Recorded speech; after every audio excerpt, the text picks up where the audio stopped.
जय हिंद दोस्तों, आपका स्वागत है आपके अपने चैनल आदर्श ज्ञान पर। कैसे हैं? आशा करते हैं अच्छे होंगे, स्वस्थ होंगे और अपने एग्जाम की तैयारी में लगे हुए होंगे। आपके एग्जाम से संदर्भित आज रीजनिंग में हम पार्ट 54 करने वाले हैं। 53 तक आपने यदि पार्ट नहीं देखा है तो उसका पार्ट प्लेलिस्ट में जाके पार्ट 1 से 54 तक को अवश्य आप अधिक से अधिक वीडियो को देख के प्रैक्टिस कर ले, ताकि ये 10 साल के संग्रहित प्रश्न आपको आपके एग्जाम के लिए स्कोर बढ़ाने में काफी सहायता प्रदान करें। हम अब आते हैं सीधा क्वेश्चन नंबर 1 पे, जिसमें टॉप 10 अति महत्वपूर्ण प्रश्न हम लेके आए हैं। ये सारे प्रश्न आपके लिए बहुत ही महत्वपूर्ण हैं। वीडियो अच्छा लगे तो लाइक कर दीजिएगा, चैनल पे नए आए हैं तो सब्सक्राइब कर लीजिए कृपया करके, साथ में दोस्तों को शेयर भी कर दीजिए और बेल आइकन को ऑल सेट पे जरूर डाल दीजिए। अब देखिए क्वेश्चन नंबर 1 है आपके सामने में, लुप्त संख्या आपको ज्ञात करनी है। तो कैसे ज्ञात करेंगे? लुप्त संख्या ज्ञात करने के लिए ये त्रिभुजाकार आकृति पे हमें संख्या दी गई है। त्रिभुजाकार में हमें जो संख्या दी गई है ये दिया हुआ है 4, यहाँ 6, यहाँ 9। अब देखिए इस चारों को जोड़ के हम देखते हैं क्या हो रहा है। 4 + 6 + 9 कितना आ रहा है हमारा, या 9 + 4 + 6 बराबर हमारा कितना आ जाएगा? ये टोटल जो हमारा आ रहा है 9 × 4 = 13, 13 × 6 कितना हो जाएगा? 4 + 6 + 9, 6 × 4 = 10, 9 = 19। कितना आ गया हमारा? यह 19 आ गया। अब 19 को हमें 38 लाना है तो क्या करना होगा? तो 19 को हमें 2 से गुना करना होगा। हमने 2 से गुना कर दिया, हमारा बीच की संख्या 38 आंसर आ गया। क्या यही पैटर्न त्रिभुज 2 में हमें मिल रहा है? अब त्रिभुज 2 का पैटर्न हम देखते हैं। 8 को 9 से जोड़ेंगे, उसके बाद फिर 9 को 11 से जोड़ेंगे। तो हम जब 8 को 8 + 9 + 11 करेंगे तो हमारा कितना आ रहा है? ये 9 × 8 = 17 और 17 1 18 10 28 आ रहा है। 28 को 2 से गुना करने पर क्या 56 आ रहा है? 28 दूनी 56। देखिए 28 को 2 से गुना किए तो हमारा बीच की संख्या, मतलब हमने क्या प्राप्त किया कि दी गई जितने भी मतलब शीर्ष पे संख्या है उस तीनों संख्याओं का योग को हम 2 से गुना कर देते हैं तो त्रिभुज के अंदर की संख्या हमें प्राप्त हो जाती है। यह पैटर्न इसमें लगा हुआ है। तो सेम पैटर्न हम त्रिभुज 3 में भी। अब हम क्या देखेंगे, या क्या यही पैटर्न तीसरे त्रिभुज के साथ लागू होता है? तो चेक कर लेते हैं, लागू होना ही चाहिए और वो ही आंसर निकलेगा।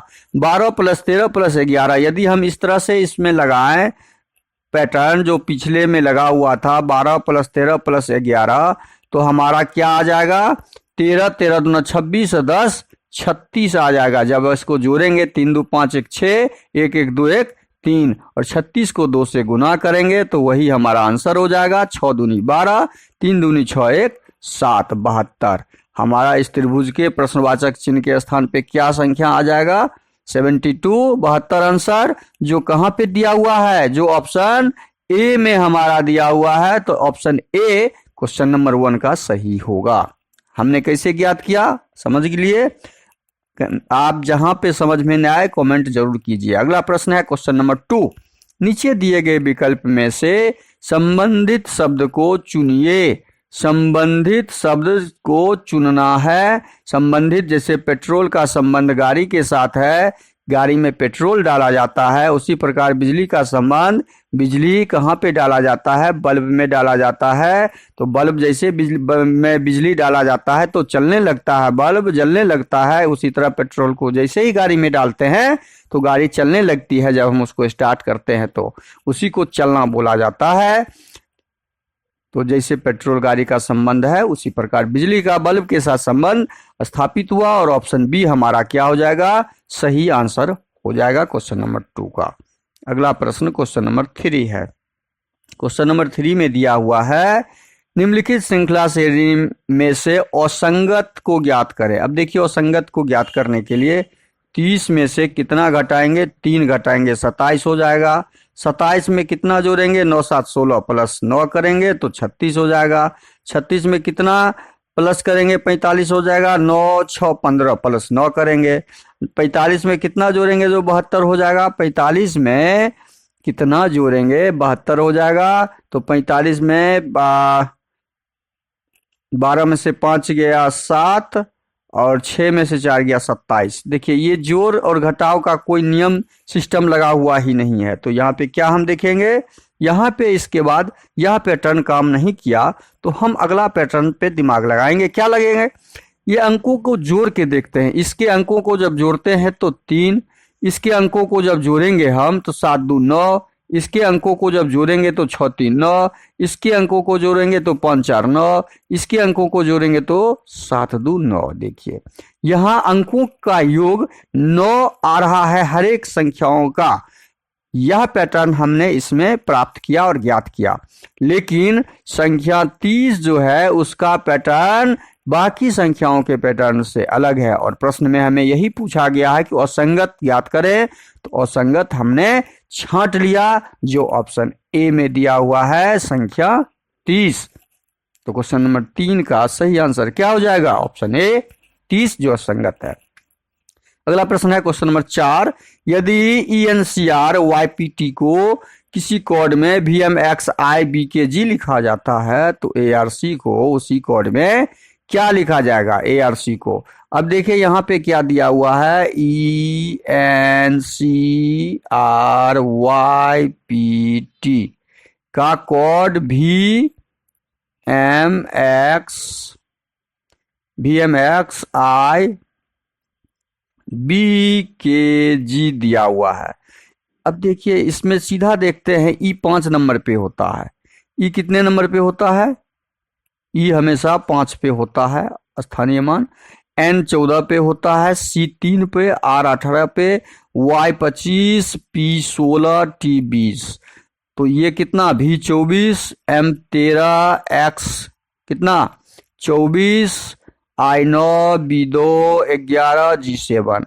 अब 5 और 24 को यदि जोड़ेंगे तो हमारा कितना हो जा रहा है, 5 4 9। E 5 नंबर, अच्छा V 22 नंबर होता है, 24 नहीं, V 22। 5 और 22 को जोड़ेंगे तो 27 हो रहा है। इसका मतलब ये दोनों अपने आप में क्या है, उल्टा शब्द है, विपरीत है। ये अपने आप में क्या शब्द है, अक्षर है, उल्टा है। N 14 का उल्टा होता है, 14 और 13 को जोड़ेंगे तो 27। उल्टा का मतलब हुआ इधर से A B, विपरीत का मतलब समझ लीजिए। यदि हम वर्णमाला को ABC ऐसे लिखते हैं तो Z से जब लिखेंगे तो A का उल्टा Z, विपरीत Z, B का उल्टा Y, विपरीत Y, C का उल्टा X, ऐसे ये जाता है उल्टा। मतलब दोनों का स्थानीय मान का योग हमेशा क्या होता है, 27 होता है। देखिए जितने भी अक्षर होंगे सारे अक्षर का योग 27 होगा, ये भी देखिए 27 होगा। तो इसका मतलब सीधा समझ लीजिए वो अक्षर अपने आप में अंग्रेजी वर्णमाला के विपरीत दिशा, विपरीत में होते हैं, उल्टे होते हैं। उसी प्रकार देखिए 3 और 24 का योग 27 होता है तो C का उल्टा X हो गया, R का उल्टा I हो गया, Y का उल्टा B हो गया। मतलब इसमें पैटर्न क्या लगा हुआ है, उल्टे अक्षरों का पैटर्न। हमने पैटर्न प्राप्त कर लिया, T का उल्टा T 20 और G 7, T का उल्टा G। जब ये हमने पैटर्न प्राप्त कर लिया तो ARC का उल्टा ज्ञात करना है। तो ARC का उल्टा ज्ञात कर लीजिए। ARC का जब हम उल्टा ज्ञात करेंगे तो A का उल्टा क्या हो जाएगा, Z। A का उल्टा Z, R का उल्टा, यहाँ अभी तुरंत R का उल्टा निकाले हैं I, R का उल्टा I, और C का उल्टा अभी तुरंत निकाले हैं, देखिए C का उल्टा X, C का उल्टा X अक्षर होता है। तो ZIX हमारा जहां पे दिखेगा वो आंसर सही होगा। जो कहां पे दिख रहा है, ऑप्शन बी में दिख रहा है। कहां पे दिख रहा है वो, ऑप्शन बी। तो क्वेश्चन नंबर 4 का सही आंसर क्या हो जाएगा, ऑप्शन बी।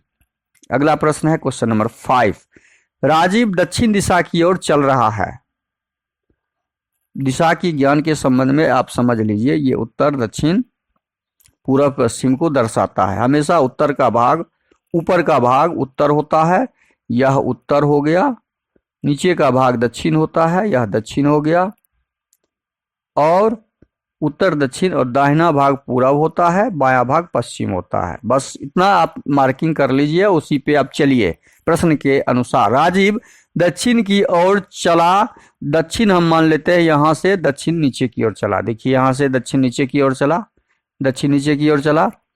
वह 2 बार दाईं ओर मुड़ा। दक्षिण की तरफ आप जाएंगे तो उसका दायां ये हो जाएगा, 1 बार दायां, दूसरी बार दायां, 2 बार दायां मुड़ा, फिर दाईं ओर मुड़ता और तीसरी बार फिर दाईं ओर मुड़ जाता है।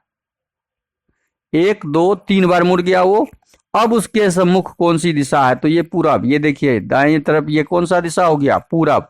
तो ये हो जाएगा पूरब की दिशा। तो हमारा आंसर क्या आ गया?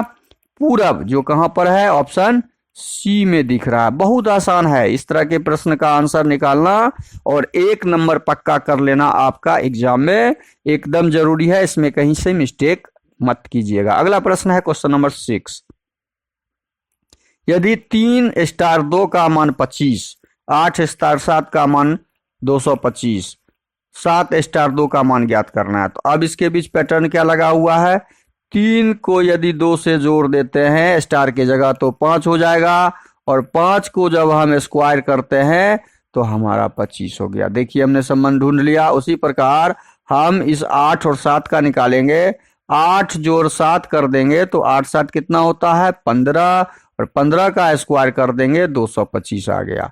हमने पैटर्न ढूंढ लिया, 225 आ गया। हमने पैटर्न ढूंढ लिया, ये 25 आ गया। अब हम जब पैटर्न ढूंढ लिए तो 7 जोड़ 2 का इसी तरह मान निकालेंगे, 9 आएगा, और 9 का स्क्वायर हम कर देंगे 81। हमारा आंसर प्रश्नवाचक चिन्ह के स्थान पे क्या आएगा? 81, जो कहां पर है? ऑप्शन डी में दिया हुआ है। कहां पर? ऑप्शन डी में दिया हुआ है। अगला प्रश्न है क्वेश्चन नंबर 7। नीचे दी गई श्रृंखला में श्रेणी ज्ञात करें। तो श्रेणी को पूरा करना है। बी सी एफ, बी से सी आ गया तो बी सी +1 है। बी से सी आया तो +1 है। सी से डी आया, सी ए बी सी डी, तो +1 है यहाँ भी। एफ से जी आया, ई एफ जी, एफ से जी आया वो भी +1 है। देखिए +1 का ही यहाँ पे पैटर्न लगा हुआ है। सी से डी आया, सी से डी +1, डी से ई +1, जी से एच +1। मतलब अब डी से हमें अगला अक्षर जब आएंगे तो +1 को ही लेंगे। डी से जब हम अगला अक्षर आएंगे तो +1, डी का अगला ई होता है तो ई आ जाएगा। ई का +1 एफ हो जाएगा। एच का +1, ई का जैसे हम एफ लाए, एच में +1 करेंगे, एच में +1 कर देंगे, एच में +1 तो आई हो जाएगा। क्या हो जाएगा? आई। आई, ई एफ आई हमारा सही आंसर हो जाएगा प्रश्नवाचक चिन्ह के स्थान पे, जो कहां पे दिया हुआ है? Option E F I, option A में दिया हुआ है। तो क्वेश्चन नंबर 7 का सही आंसर हो जाएगा ऑप्शन ए। अगला प्रश्न है क्वेश्चन नंबर 8। सितंबर का मान 54, जनवरी का मान 42 और दिसंबर का मान 48, तो अगस्त का मान आसानी से हम ज्ञात कर सकते हैं समझने के साथ। ये इतना बड़ा प्रश्न है लेकिन आंसर आप 2 सेकंड के अंदर निकाल सकते हैं। जब बड़े शब्दों का कोई भी मान कोडिंग डिकोडिंग में यदि छोटा दिया हो तो सीधा उसको हम जोड़ घटाव करने से नहीं निकाल सकते, क्योंकि जोड़ने से ये 54 से ज्यादा हो जाएगा। सारे अक्षरों को जब जोड़ेंगे तो 54 से ज्यादा हो जाएगा। तो हम इसके अक्षरों को काउंट करेंगे। क्या करेंगे? काउंट कर लेंगे इनके अक्षरों को। 1 2 3 4 5 6 7 8 9। सितंबर में कुल कितने अक्षर हैं? सितंबर में कुल 9 अक्षर हैं, और 9 को क्या किया गया है? 9 को 6 से गुना करके 54 लाया गया। तो हमने सितंबर का पैटर्न ढूंढ लिया। सितंबर में 6 से गुना करने से, मतलब अक्षरों की संख्या में 6 से गुना करने से हमने उसका कोड ज्ञात कर लिया। क्या जनवरी में यही पैटर्न है? तो काउंट कर लेते हैं। 1 2 3 4 5 6 7। जनवरी का 7, और 7 को 6 से गुना करेंगे तो 7 6 42 आ गया। देखिए 42 आ गया, मतलब हमने जो सोचा वह पैटर्न इसमें लगा हुआ है। दिसंबर का ज्ञात कर लीजिए इसी प्रकार से। दिसंबर में देखते हैं, दिसंबर 1 2 3 4 5 6 7 8, दिसंबर का 8 गुना 6, 8 छके 48। देखिए दिसंबर का भी कोड हमने निकाल लिया। मतलब यह पैटर्न अगस्त में भी हमें फॉलो करना होगा, अगस्त में भी यही पैटर्न हमारा लगेगा। तो अगस्त का ज्ञात करते हैं, 1 2 3 4 5 6, अगस्त में 6, और अगस्त में जब 6 है तो 6 को 6 से गुना कर देंगे तो हमारा कितना आ जाएगा, 36। 6 को 6 से जब गुना कर देंगे तो हमारा आंसर कितना आ जाएगा, अगस्त का कोड 36, और वही ज्ञात करना था। तो क्वेश्चन नंबर 8 का सही आंसर क्या हो जाएगा, ऑप्शन डी हो जाएगा 36। अगला प्रश्न है क्वेश्चन नंबर 9, बी का मान 3, ए डी का मान 6 है, तो हैरी का मान क्या होगा। अब कितना आसान है कि बी का मान 2 होता है और 2 में जब 1 जोड़ दिए तो हमने 3 प्राप्त कर लिया। क्या यही मान ए डी में लगा के देखते हैं, लग रहा है।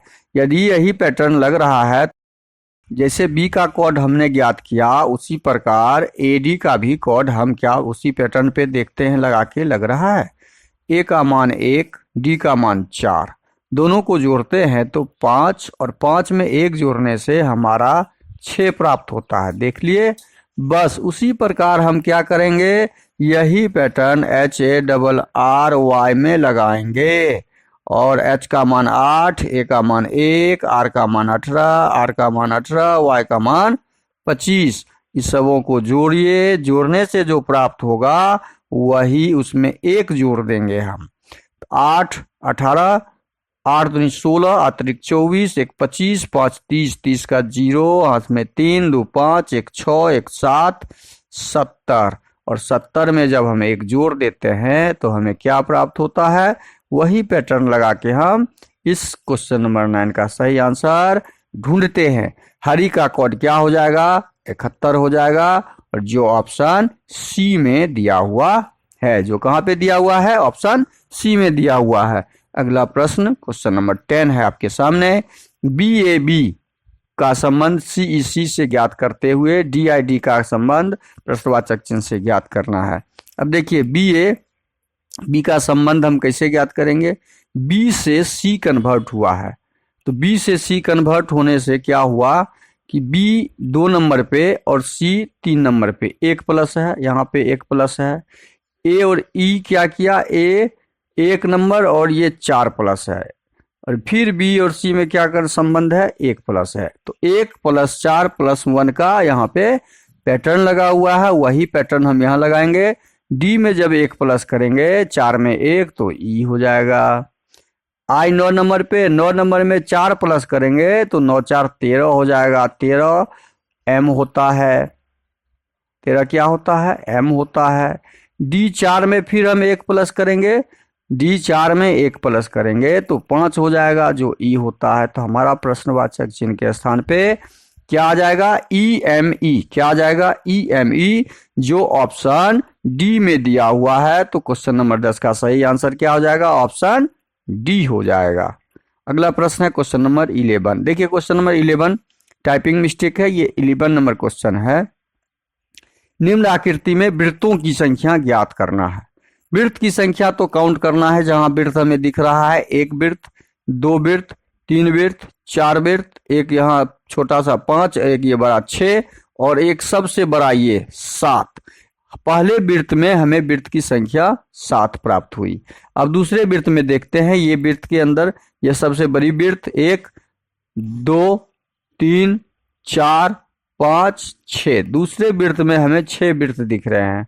अब तीसरे वृत्त में देखते हैं, एक बड़ा वृत्त 1 2 3 4 5 6, तीसरे वृत्त में भी हमें 6 वृत्त दिखते हैं। इसका मतलब टोटल वृत्त हमारा क्षेत्रिक 18 1 19 जोड़ने से प्राप्त होता है, और इस चित्र में 19 हमारा आंसर निकलेगा। टोटल वृत्त जो ऑप्शन ए में दिया हुआ है। वीडियो को शुरू से अंत तक जरूर देखिए, वीडियो अच्छा लगे तो लाइक कर दीजिए, चैनल पे नए आए हैं तो सब्सक्राइब कर लीजिए प्लीज, और दोस्तों को शेयर कर दीजिए। थैंक यू, धन्यवाद, जय हिंद, जय भारत।